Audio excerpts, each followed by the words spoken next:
It is such a pleasure having you join us for our DC Regional Academy on Family Violence webinar series, session number 2 for this year.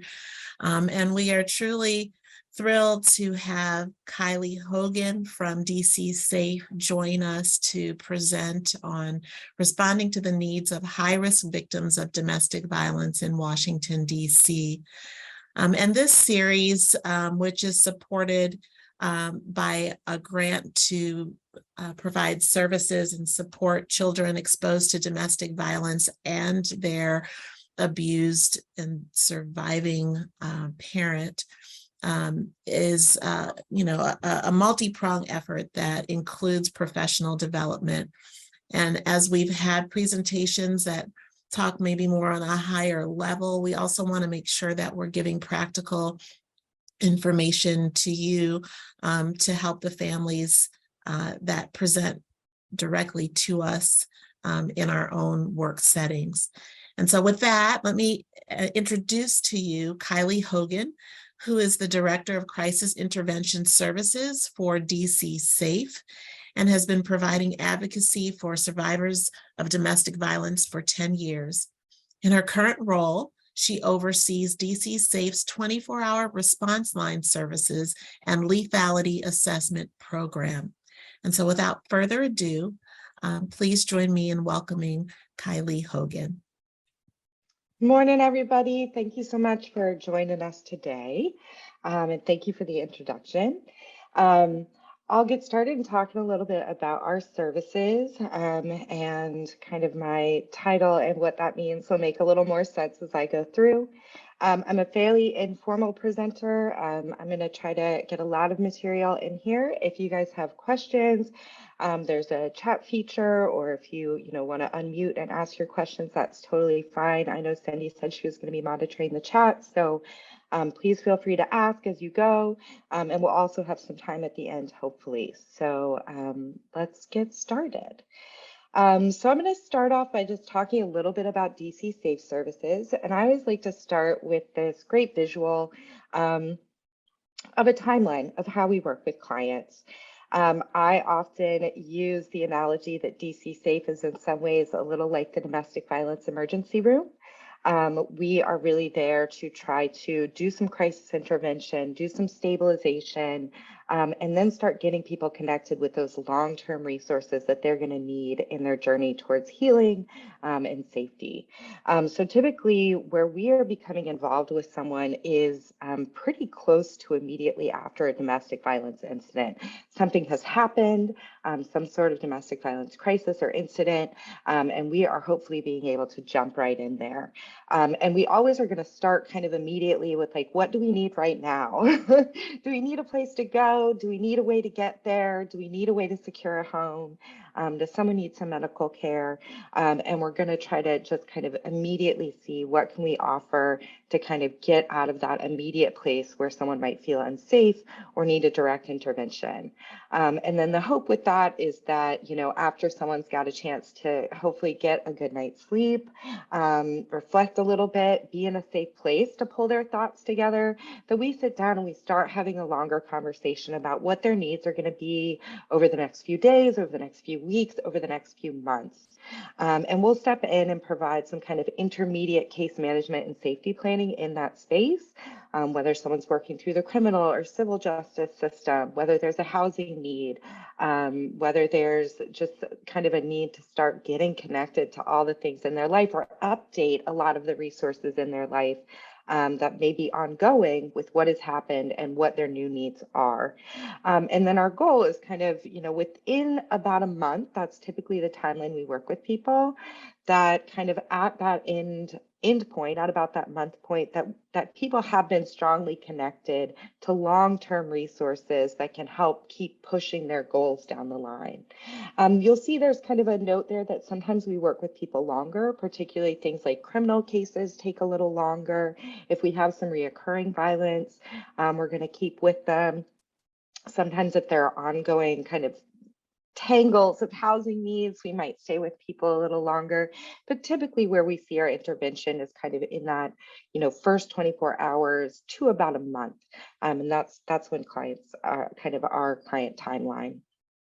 I'm going to start by talking about the crisis response program, not just because it's my program, but also because this is where many of our clients start with us. We are a little bit different, I think, than most people think about when they think about a domestic violence hotline, where it's kind of a, your friend gave you the number, you found it on the internet. We are different in that from the very inception of our 24-hour services, we really thought to be a referral line.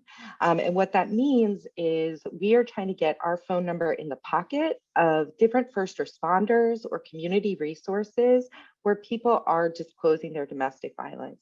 We know that people are out there talking about it. They are having to go to the doctor, they're having to call the police, they're having to, talk to a social worker about what's going on. And what we want is in that moment, it's not just a box that gets checked. Yes, domestic violence has happened, let's move on. But by getting our phone number in the pocket of those providers, that then when they hear that need, they can pivot and start, offering direct and very specific domestic violence services.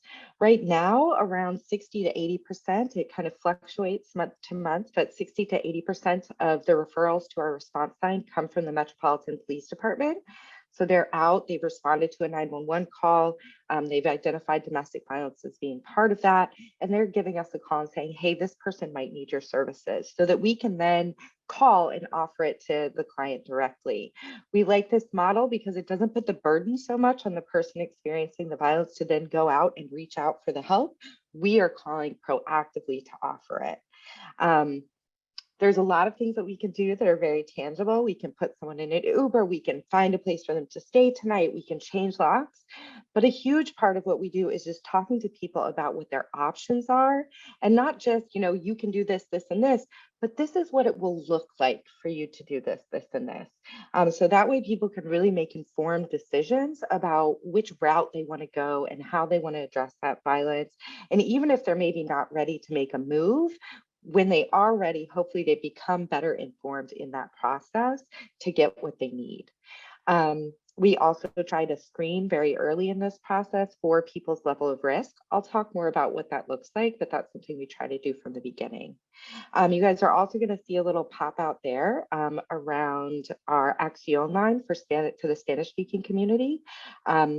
Like I said, many of our referrals are coming from police officers, hospitals, caseworkers, but we know that the Spanish-speaking community is much less inclined to involve those outside resources for a variety of reasons.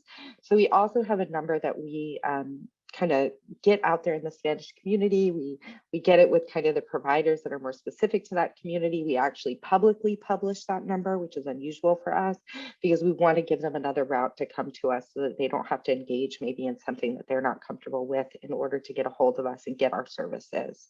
So you'll see that little note there. About 25% of our staff speak Spanish, but we have access to the language line 24/7, not just for Spanish speakers, but really any language that someone's going to come to us with.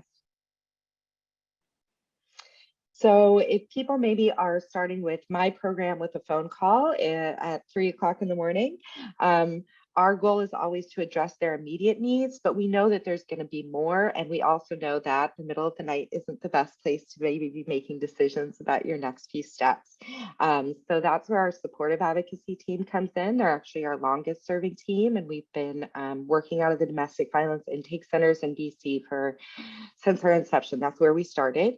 And these are the advocates who are going to be able to sit down and have a longer conversation with people about what they need. Okay, so we housed you last night, but let's talk about what do you think the next few weeks, the next few months look like for you? What are you going to need?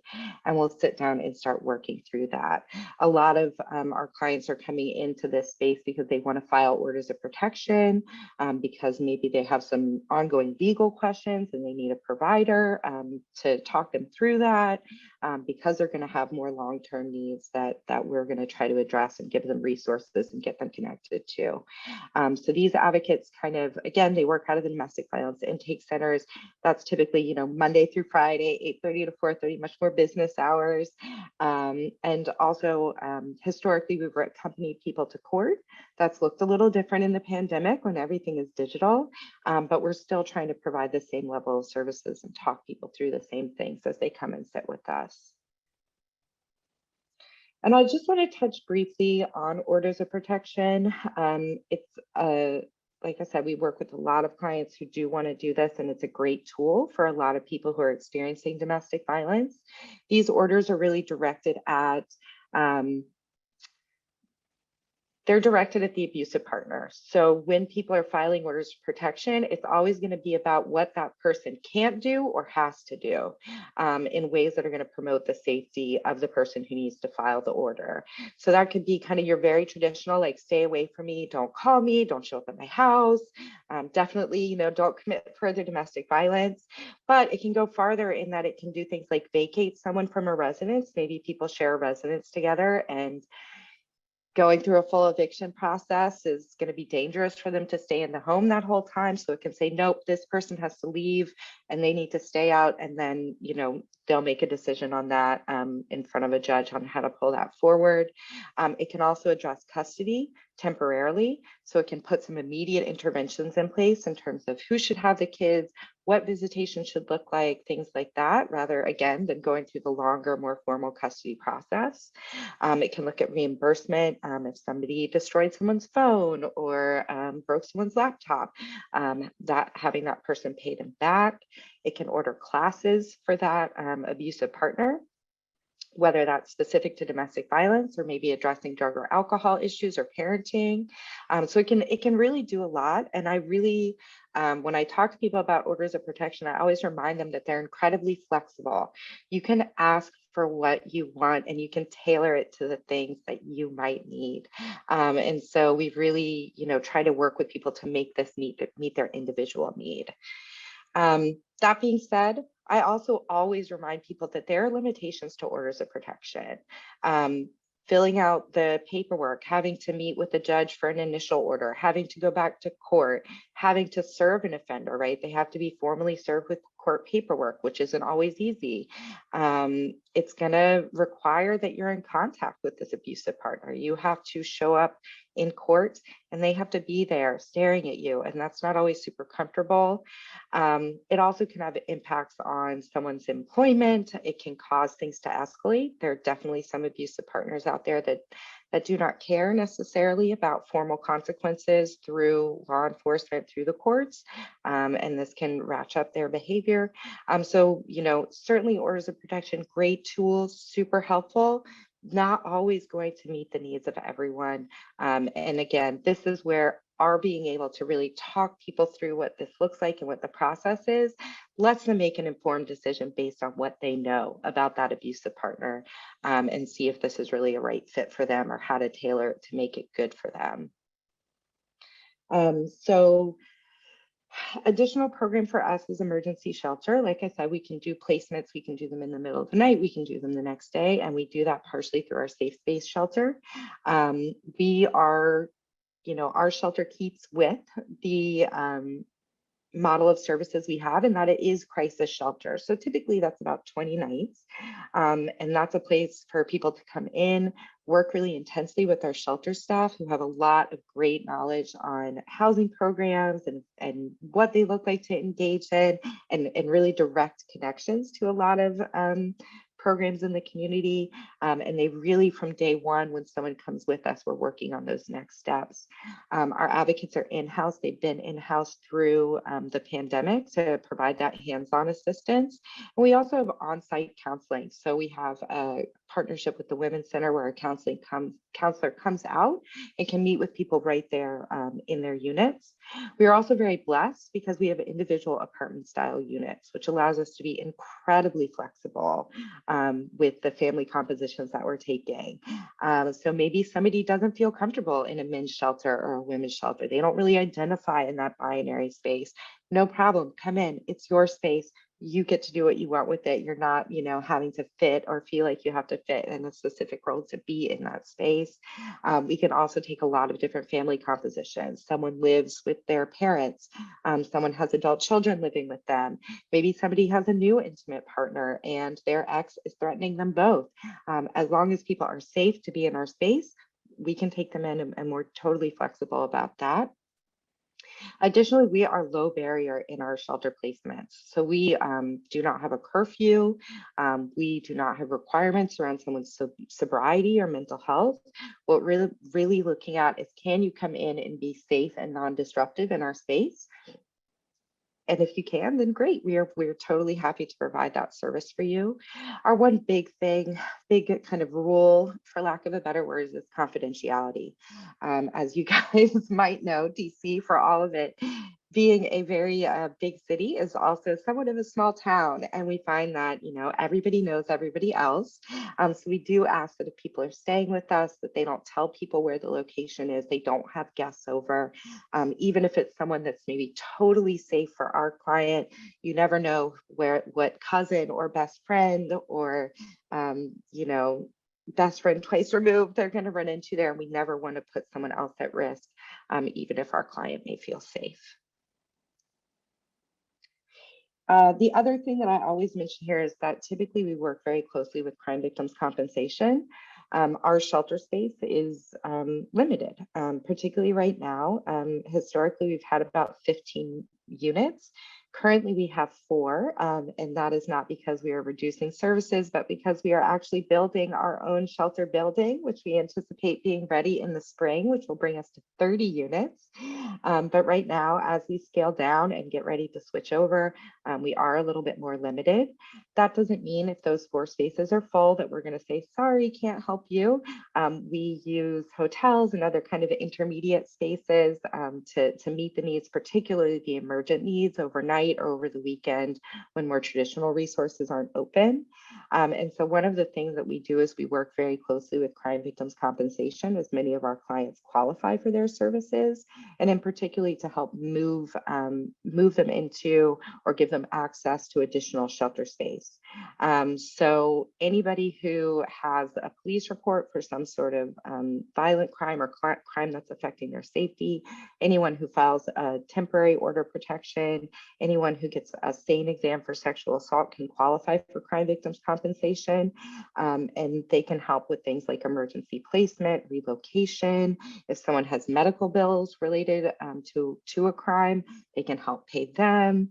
Home security, it's how we work in getting a lot of our funding to make sure we can do things like change locks in the middle of the night or replace doors or windows.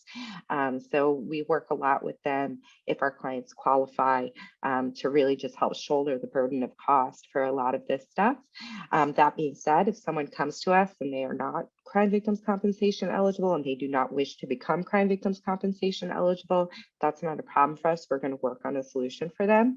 But it is a huge part of what we do. And it's so I always like to mention that they're out there and they're a big partner for us. The other thing, and I kind of touched on this before, is because our shelter stay is so short, we really start talking about exit planning as soon as people come into our space. For some people, they don't necessarily need a full 20 days. Maybe they just needed a safe place to stay until they could file an order of protection and get someone vacated from their residence and change a lock, which is fine. We have no minimum stay either.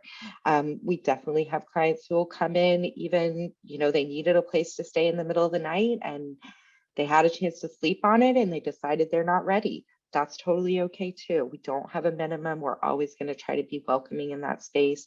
And just because you used us once doesn't mean that you can't come back and use us again. So sometimes the plan will be returning home with some additional security. Sometimes people know that they can't return home, whether that was that abusive partner's home or they just know their abusive partner, know they will always come back to that residence. And so we face kind of a place of homelessness for them, and we'll start working on connecting them to different homelessness services services, Virginia Williams, singles homeless resources, transitional housing resources, places that do kind of a long-term transitional stay. We really want to spend our 20 days figuring out what is the best fit for them and then working on how to get them connected to those resources that are more long-term. And we try to do this as quickly as possible. We don't want people to be in an extended place of transition. If they know what they want, then we're going to work on getting them there as quickly as we can so that they don't stay in limbo too long. And I was just like to reflect a little bit on COVID, as we enter year number 3 and things start to open up a little bit, we've definitely seen that it's changed the landscape a little bit. We actually, traditionally, there are 2 domestic violence intake centers in DC, one in the courthouse in Northwest and one in Southeast. The Northwest office has been open for a little bit of time and we have advocates in there. The Southeast office is opening and we will be there in January as we staff up for that. Most court access, though, also remains digital, which has been a huge plus for a lot of people to not have to take a whole day to come down to the courthouse and take care of their needs. They can do it remotely, they can do it online, they can do it over the phone. And it's really helped ease some disruption that historically we've seen for people. That being said, a lot of people are not super comfortable with accessing technology. And so we've done a lot of remote work to make sure that the playing field stays even. So if someone's not comfortable filling out a form online or doesn't have access to fill out a form online, we start to work on ways that we can hopefully get them connected to do it. We've been very happy to have some in-person services open up. So if we're not able to assist, we can at least have a good place to send people to get things done more traditionally. The majority of our staff is remote, particularly the response line. Our on-call and shelter staff has been in person the whole time. Our supportive advocacy staff is back in that Northwest location and will be in the Southeast location next year. So it's a different model of service. It's much more hybrid than we were used to, but we're excited because there's been a lot of good possibilities and a lot more flexibility for people. It's also meant that our numbers have gone way up, particularly at the height of the pandemic, where it felt like policies and processes and what's open and what's not has changed every few months. People just really needed a good central location to call and get an idea of what to do and how to do it. And so we definitely saw the volume of people coming to us go up. Additionally, we've really seen that the level of domestic violence in the city has gone up, not just in numbers, but also in the severity of incidents, which is not incredibly surprising thinking about kind of the way that people have been more secluded and isolated and really in the house with their families. So we have tried to be there to meet those needs. We have grown a lot over the course of the pandemic and really changed our scope of services. And like I said, some of that very much for the better, and we're excited to be in that space. So finally, last but not least, I always like to talk a little bit about our lethality assessment program. It is a standalone program, but it is very much integrated into all the services that we have. And it's very much the model that we really reflect on in how we deliver services to clients and how we think about ourselves. We are not the only agency with the lethality assessment program. They're kind of all over the country in different iterations. We worked with Dr. Jacqueline Campbell, who really started the lethality assessment, lethality assessment research, and the Maryland, oh my gosh, I'm gonna have a moment there. The Maryland Coalition Against Domestic Violence, informing our own lethality assessment program and tailoring it to meet the needs in DC. Any lethality assessment program, and certainly ours, is going to start with access. So some of the research around high lethality cases really shows that people in the community are talking about their domestic violence. They're calling the police. They're showing up to hospitals, like I said. And so when we formed our response line, it was very much in a lens of lethality assessment research and work. So access to domestic violence specific services is a major part of any lethality assessment program, and certainly for us. The next step there is being able to assess. Last year, we had over 11,000 clients. We are a staff of about 30 direct client service advocates. And so how among that larger population do we really drill down and identify who's most at risk and really make sure we focus our services around those clients? Additionally, assessing is often about having some very real conversations with our clients about the risky behaviors that exist in their relationship. I think everyone's probably familiar with that old metaphor about a frog being slowly boiled alive, where just the temperature goes up and up, but because it's gradual, they don't necessarily realize the danger. And we find that's often very true for people in domestic violence, particularly as they're isolated, but also have to just kind of get through the day, right? Get kids ready for school, make dinner, go shopping. It's very easy for people to minimize what they're experiencing in those relationships. So we try to have some very direct conversation about the red flags that we're seeing and why those behaviors are risky and what that might mean for them. Next piece of that is we want to make sure that as we're working with those people, that we are not the only ones who know that this risk is high and that there's some very real needs for this person that we're working with. So we have partnerships with those same individuals who are calling us to refer people.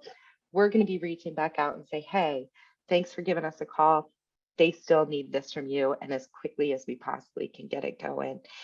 So we have a network where we're communicating with the other resources and services in that person's life to really identify that, it may just look like a one-time incident where someone got shoved or punched. There's more going on here, and we need to be really cognizant of that and make sure we're enhancing some services for them. And then following up. Whatever we start, we want to make sure that it's, if not wholly finished, at least in a good place to keep moving that down the line so that our clients ultimately get what they need. So here's just a sample of some of the things that we think about when we think about someone who's going to be at high risk. Our total lethality assessment is 15 questions. These are 4 of our top 5. They're very heavily weighted. And you can see kind of the biggest risk factor in any domestic violence relationship is the presence of a weapon, and in particular a firearm. The risk around serious assault, attempted homicide goes up exponentially when we find that's present in the relationship. So that's always a huge red flag for us. Things like actual threats to kill. So, when people are directly saying it, we know they're moving that much closer to doing it. So we always take those threats seriously. Strangulation is a huge one.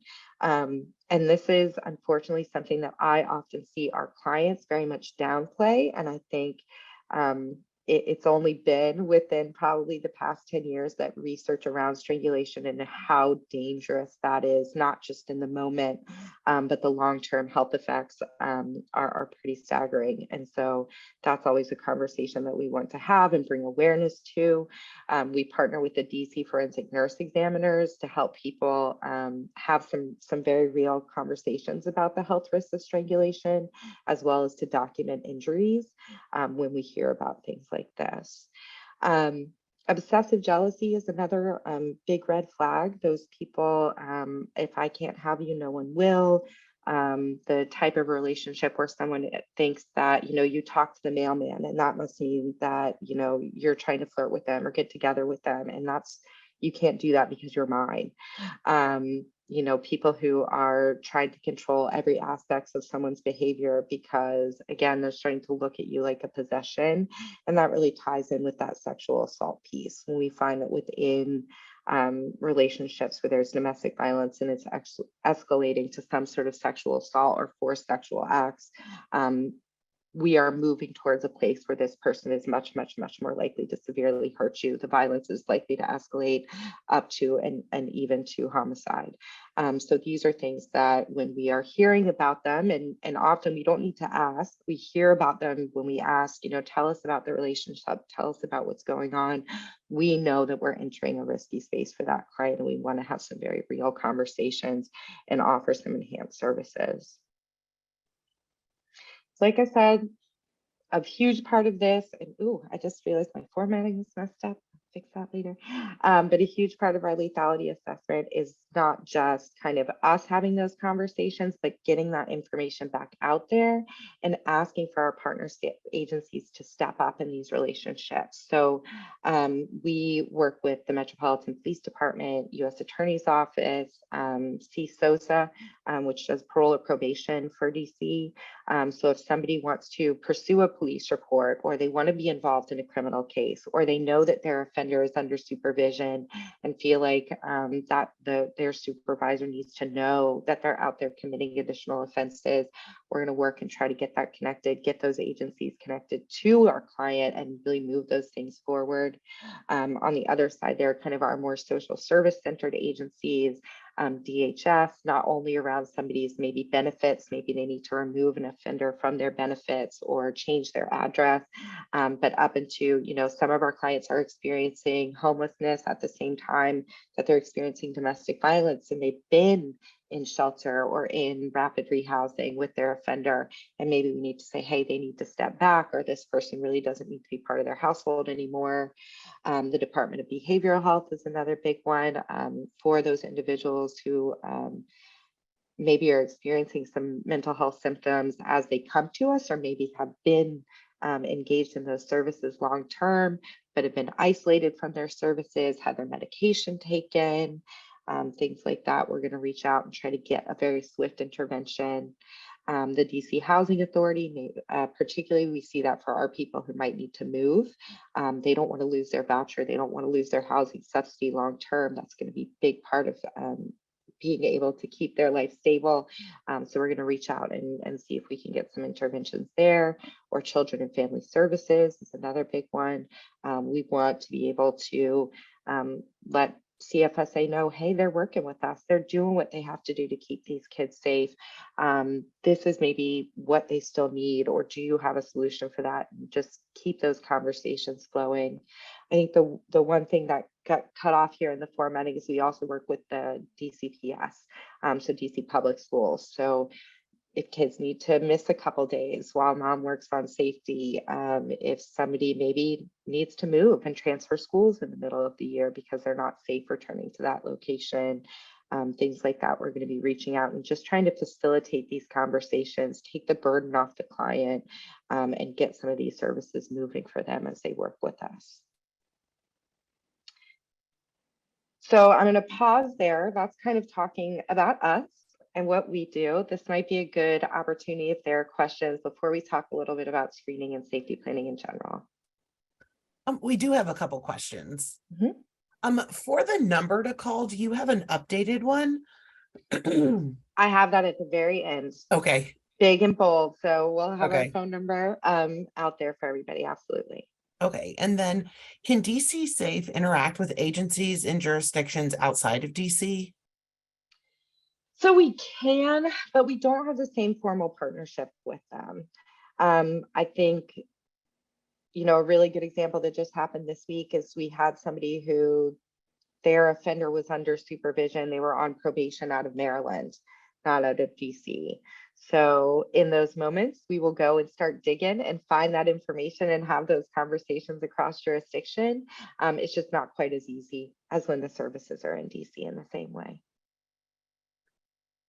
And then if someone doesn't want to file formal charges or an order of protection, are there services or organizations to which the perpetrator could be referred for therapy or other services? I think Children and Family Services is another area where someone may be referred, or if that offender is under some sort of supervision, maybe through CSOSA or another agency, if we can alert that, hey, there's some domestic violence going on here also, that could become a recommendation of their supervision. I think the really hard piece of domestic violence, and I often kind of use very similar language that I think people are more familiar with alcoholism or drug addiction. The first step is always for that person to realize something's wrong.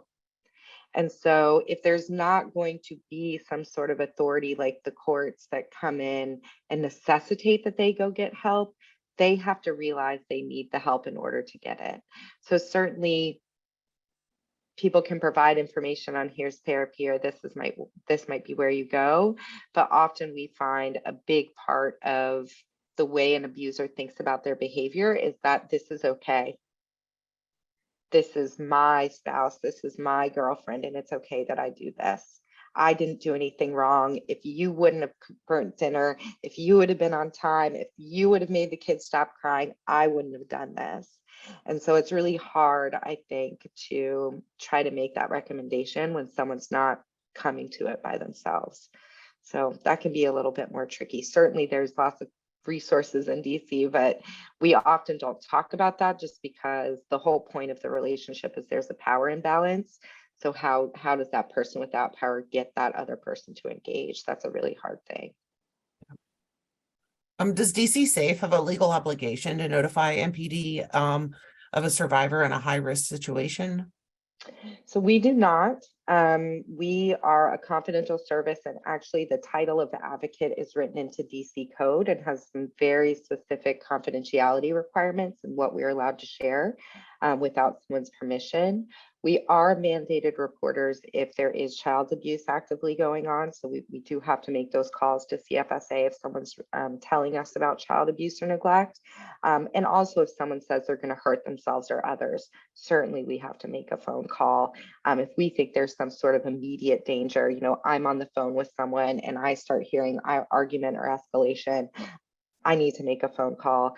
But if we're working with someone, even in cases of serious assault sometimes or felony assault, and they say, I don't want any piece of that, we're going to follow the lead of the client in that space. Okay. Just those outreaches are not without risk. So that's why we always want to follow the client's cue if we can. Yeah. These are tough questions. Thank you for Absolutely. going through those. No problem. I had one question, if you don't mind, John Adams, Children's National Medical Center. And that is, in case an individual, and this is just from a gender perspective, say that it was, the script was flipped a bit, and it was a male who was calling in for services and supports, and they actually reach out to DC Safe. Are there resources that are specifically geared for males, for men? Oh, that's a good question. Our services in general, about 15% of our client base is men. So we're certainly happy to step in and offer those services and be in that space with people. And we definitely have male clients that we work with. We actually just got someone hooked up to some long-term housing resources. That was a male client of ours last week. There isn't a lot, though. I will say that, you know, particularly, I think one of the things that just in the course of my working at DC Safe, working with single men or men who are bringing their kids in, so much more in the community is really geared towards women. Now, that being said, a lot of the same resources are certainly accessible for them, but I do think that this is an area that needs some growth in domestic violence, not just in DC, but overall. Historically, it hasn't been well served, and I think it is an area for growth. That being said, we're going to bring people in, and I think it's the joy of having the space that we have. Our clients are going to be in an individual apartment unit. We're not going to, you know, try to stick them in a space that's all women. They're going to get to have their own space there. We do have some male advocates. So if somebody prefers to speak to someone of their own gender, we're going to do our best with that too. But yeah, that's an area that really needs some work overall in domestic violence. Absolutely. And just one other follow up, since it sounds as though you've done your due diligence with regards to just backdrop or research with referencing victims of domestic violence. Is there a percentage? I was actually just trying to look up something in reference to the volume connected to both men and women who are on the receiving side or victims of domestic violence. Do we have any numbers on that and what that looks like? Yeah, so our client breakdown, where it's about 85% women and 15% men, is pretty reflected, I think, in national averages. But I will say very specifically, that's people who are reporting very formally. They've called the police, they've gone to the hospital, they've reached out about it. I think when you start to look at research, where you're kind of asking without necessarily have someone formally report, the numbers among men are much, much higher. There's actually, we do some training with the Metropolitan Police Department and particularly new officers, and we talk about the volume of men who don't report and why they don't report, and how domestic violence can look a little different for men sometimes. But I believe, and granted, like I'm trying to visualize in my head the slide that I used to prompt us around this, but it's something like, it's very similar to women. Something like 1 in 4 men report some sort of domestic violence. That doesn't always look like physical violence. It could be some of that coercive control or that really intensive stalking behavior. I'm going to call you 50 times. I'm going to show up at your work. So that behavior in particular, I think the numbers were around 1 in 4. And I want to say it stays pretty close even for some sorts of physical violence. But yeah, the numbers are surprisingly not that far off for men either. Got you. Thank you. Just curious. Yeah, no, for sure. One more question. Is there a way around having to have the victim present in the vicinity while MPD serves the order of protection to the abuser? Yeah, so MPD actually has a service squad that can go out. So if someone's filing an order of protection and they're asking for MPD service for the police to serve, those orders get faxed directly to a specific squad of officers that goes out, and they get the orders and they go and try to serve independently. That can be a little harder because, you got to make sure they usually try a couple times, but someone has to be home and willing to answer the door. But certainly we see a lot of clients have success there. I think where that gets a lot more tricky is if someone is vacating someone from their household. So if maybe me and my abusive partner were living together, I file the order that says you need to leave. I need to come with the officers because I'm going to be the ones who have the paperwork that I'm going to need to give them. That being said, MPD's protocol should be to make sure that people are separated to keep the peace in that situation. It does not change that that's a very heightened experience for a lot of people and very hard, for sure. I have a question. Sure. So I've been experiencing a lot of DVs as far as my clients go. I'm a rapid rehousing case manager, and every time I call Safe House and try to get resources for housing, there seems to be a waiting list for even crime victims and Safe House. What is the plan around that? I know the numbers are gone up. I do know that. But what is the plan for growth of housing for DV clients? Yeah, so like I said, we are in the process, hoping, like all construction projects, the delivery date of our building has pushed back several times, but we are hoping by the spring to have our building open and start building towards staff towards that 30 units of placement, which is a huge increase for us. We were very much taken by surprise by crime victims. Kind of what happened is they lost a couple providers, which reduced their housing stock. And that really took us by surprise, because particularly right now, as we are in transition, we very much relied on them. It has impacted our ability to be flexible. Historically, we try to be as flexible as possible. It has made us really tighten up back to our core mission in that crisis intervention space, but also to have to get creative and really try to find some diversions from specific placement for people right now. Again, we are hoping that, the housing stock will increase overall, and we can go back to doing what we love to do best, which is being really flexible. That is a place that really needs some community advocacy. We are one voice speaking to crime victims compensation, speaking to the city, speaking to the city's budget about the very, very real need for more housing stock in the domestic violence arena. It's something the DV Coalition is working on. It's something that we work with a lot of our brother and sister agencies who do some housing with. And it's a continuous advocacy ask. It's a continuous ask from the city. It's doing some of that individually with our space, but just overall, that is something, that the money and the energy and the commitment has to come from somewhere, and we push that forward. But it's definitely a place that needs more advocacy in the community for sure. We are going to do our best in this time. It's a difficult situation.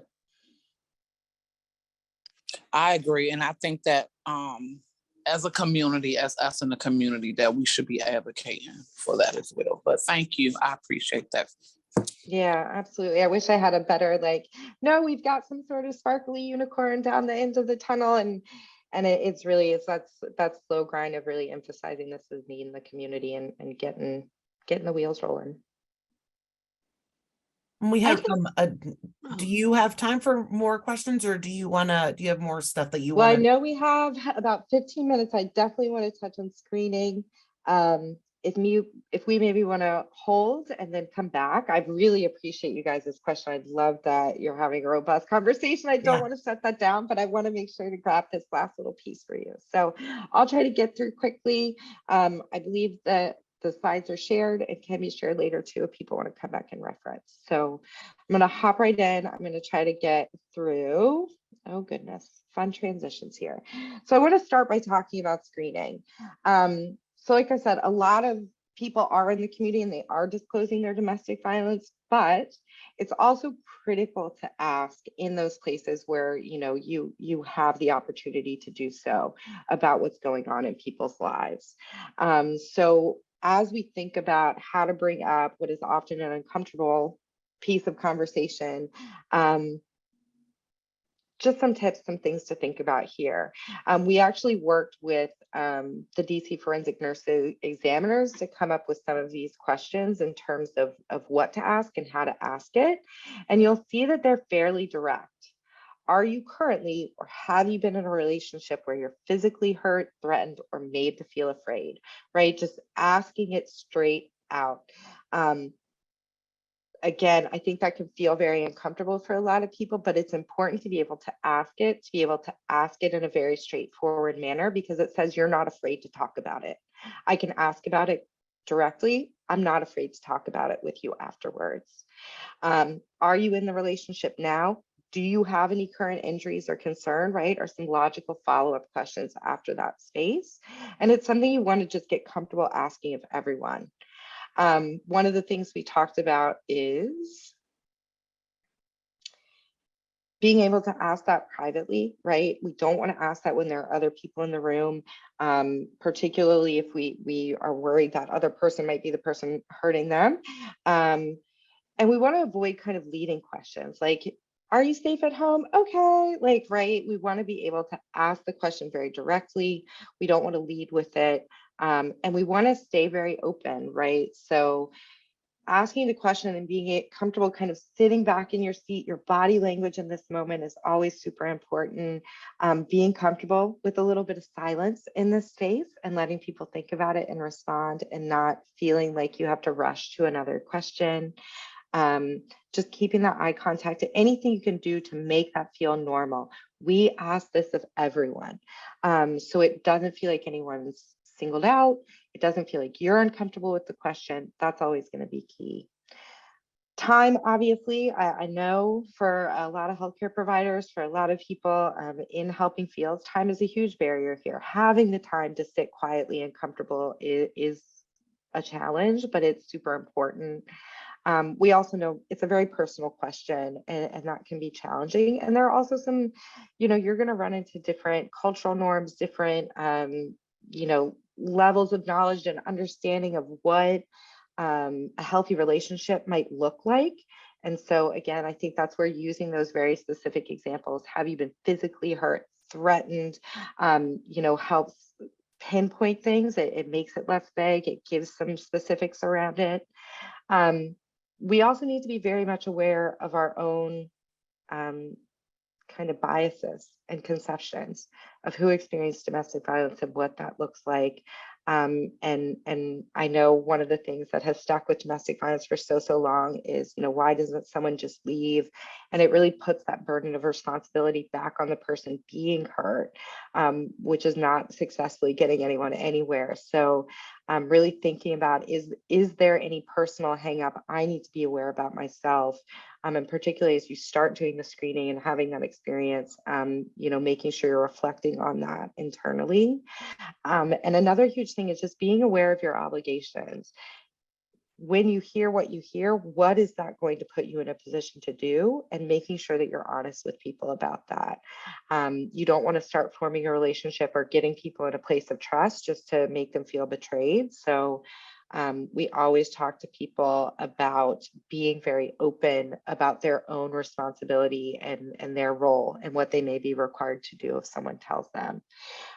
Also about your limitations. If someone's going to tell you and say you have a need, being able to say, I'm not the person who can do that, but you know what? I think I know who can, or I'm going to get you connected to someone who could talk to you about that. So, just being honest in that space, never making promises if you're not 100% sure, because again, it's about building some trust. It's about building a relationship there. Being able to acknowledge that someone's told you a difficult thing is also a huge space. Thank you so much for telling me. I'm sorry, that was, that sounds really challenging. Sharing your own concern. I'm concerned about what you told me, and I want to talk more about that. Can all be really powerful places. Like I talked about, just being comfortable with some silence. It's okay. It's a hard place to be. If you're comfortable sitting there, again, it gives that vibe that you're comfortable talking about this and you're not shying away from it or trying to rush past it. Some good reflective listening is also something I always encourage. If someone's telling you something, summarize and repeat back. I heard you say X, Y, and Z, and that you're really looking for Y. Let's talk about how we can do that. It's going to make people feel heard. It's going to help if people are in a disorganized space, which is totally common with trauma, to help them regulate and bring things back for themselves as well. So these are all just some good tips, tricks, things to think about.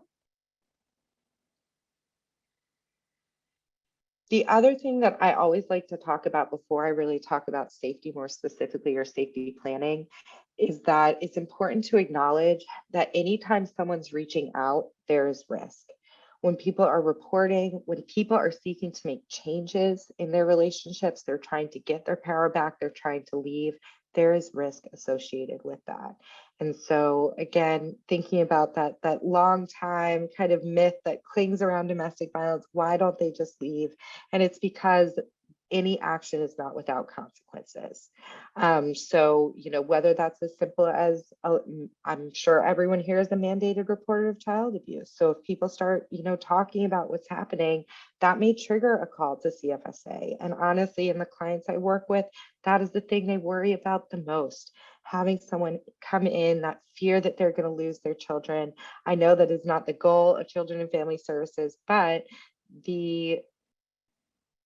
it is in many people's mind that that's what they do. That is a myth that hasn't been shaken off of that agency and what many people fear. It's also a heavy lift if people are going to do things like file a police report or a civil protection order. That's days of work missed. That's going through a very formal legal system that most people are not super prepared for, and can feel very intimidating. People may have language access or immigration statuses that, again, make going through some of these more formal systems very, very nervous. People also can very much have abusive partners that really do not care if they are going to have criminal consequences or consequences with the state. And so that can be especially scary for people who know, I know him and he doesn't care about being arrested. He doesn't care about the consequences with the court. So there are all sorts of I always call it mental math. People are doing the arithmetic of, if I do X, am I this much more safe or this much less safe?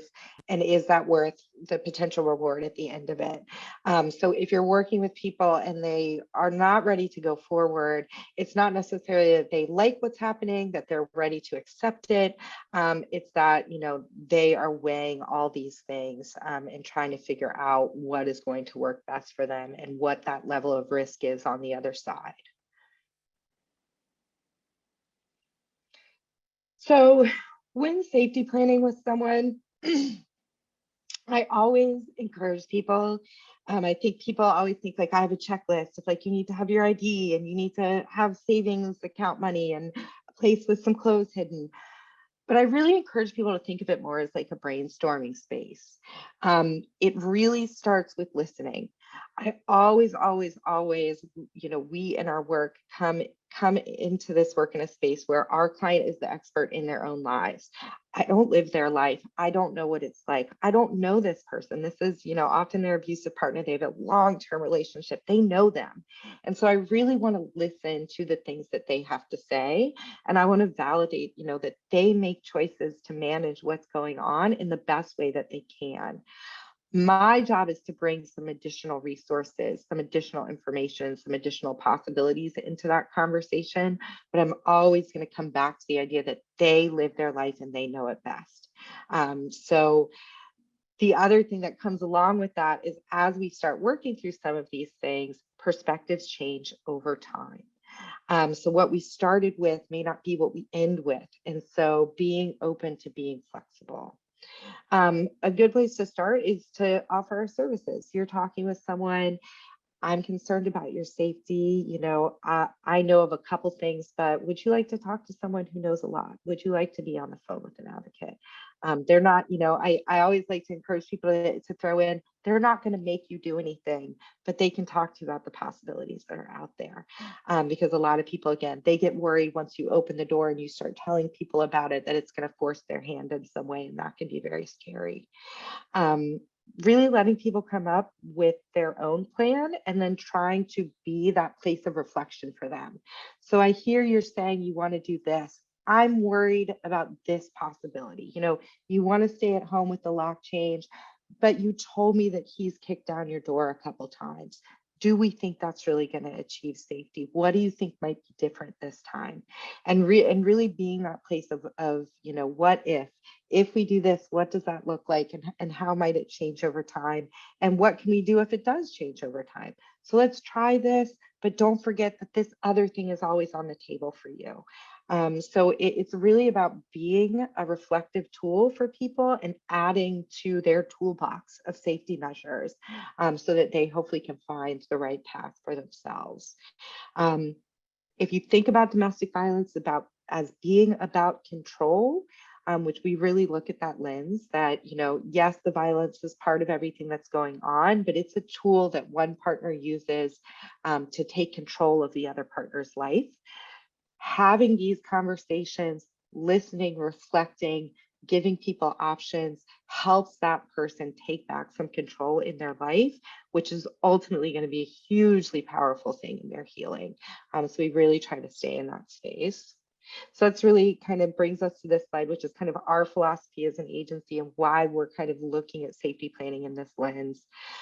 We really want it to be about client-centered work, empowering them to make decisions, providing knowledge, talking about the what if so they can make informed decisions. And we also tend to look at it as a harm reduction tool.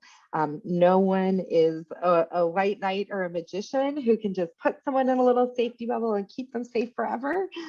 So all these strategies are harm reduction and not trying to overpromise what we're going to do and the way that we can keep people safe. And again, for us in particular, we are a critical response agency. We're trying to meet them in that crisis, and we are working in short term, which is why it's so critical for us to partner with other resources in people's lives and get them where they need to be. So like I promised, here's our phone number, 1-800-407-5048. We answer that line 24/7. We do tend to see an ebb and flow in call volume. So, if you end up in a waiting queue, If you get pushed to a voicemail, that just means that we've got a lot of calls going on and we will get back there. We do ask when people call us that kind of the provider calls us, whoever the person that client poured their heart out to or told them about, start there, give us a call, be able to give us a little information about what's going on. This is the client, this is what they're reporting. If we know that there's a history, tell us a little bit about that. Or if there are any specific relevant information, the client has 5 kids and one of them is going to be in the hospital for the next 2 days. That's all going to help us have this nice platform to then jump in and have a conversation with the client.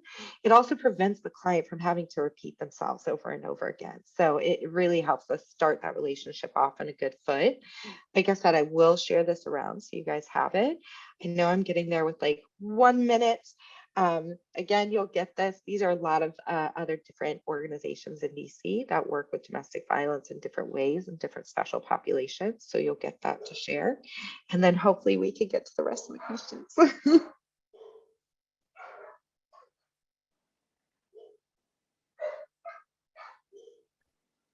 Thank you. First, I just want to say, before I ask you any questions, thank you so much for coming in, talking to us today about this program.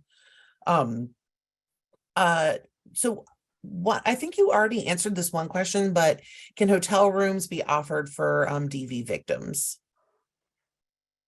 So that is not our preferred option, but it is a backup option. So if we're full, if maybe somebody's abusive partner's mom lives next door to our shelter, right? DC, we're living in the city too. Those are kind of overflow or alternative options for us, but they're very temporary. It's not realistic to have someone in a hotel room for 20 days. So we're really going to try to find, for us, it's going to be kind of a stopover place where we then worked very quickly to try to find something that's a little bit more permanent, a little bit more stable. We're also, unfortunately, not made out of all the money in the world to be able to keep everybody in a hotel room all the time without impacting our services. So we really look at it as an overflow and a stopgap measure and work on that next step fast.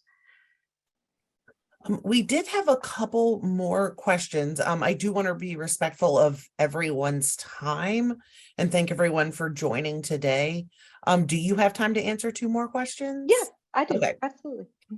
When a client is placed in safe housing and the abuser has found out where the safe housing is located, what options are offered to the client in that situation? Yeah, so we're going to try to work as quickly as possible there on the next step. So a lot of that is going to be driven by the client. We are going to try to have a conversation about how this happened. How did we get here? And they find where they were, because that can trigger some maybe safety considerations that we haven't thought about. And it'll be important, right? We don't want that to just continue to be a problem. We get them somewhere else and they just show up again. So if we can identify what is bringing that person back, we're going to try to do that as much as possible. I will say one of the challenges is it is not common, but it is not the most unusual thing where our client is facilitating that. And because that is our one big rule, that is going to be a hard space where we're going to say, hey, you cannot stay with us anymore. Now, even in that situation where, as has happened from time to time, we walk in and we say, oh, who is this lovely gentleman in your room that was not an authorized guest that you invited into your space? Even though someone, we may be formally exiting and kind of flagging that we won't continue to place them, we're going to work on finding a solution for them. So that might be, if they're eligible for crime victims, hey, can you guys take this person? Maybe they can't take them immediately. We might use a hotel for a night or 2 and then get them over there. We're going to try to find that solution. If that's not an option, we'll start reaching out to some of those partnerships with Virginia Williams, with House of Ruth, with Calvary. We try very hard not to exit people into the more general single homeless system.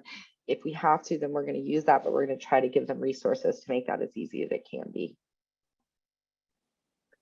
And then lastly, understanding the intersection between family violence and animal abuse. Do any of the shelters in DC also take pets? Yeah, so our emotional support animals are service animals, absolutely. I know Crime Victims Compensation has a couple of pet-friendly locations. If it is going to be problematic and those options aren't available, the Washington Humane Alliance, I always want to call them the Humane Society, but I know they changed their name as they partnered, actually have a program in place to help provide like fostering for animals while people are in shelter, so that, you know, an animal can have a safe place to stay, either in their facility or with some of their volunteers. And then as people reach a point of stability, they can reconnect with that animal afterwards. There are some requirements there in terms of vaccination and spaying or neutering the pet while they're in their care, but it is 100% an option. Gives that pet a safe place to be while they're working on finding the long-term solution. So I know not ideal, because most people want their babies with them, but it does offer that chance to reunite with them and give them that safe breathing room. Well, thank you again. Dr. Jackson, did you have anything you wanted to say before we log off?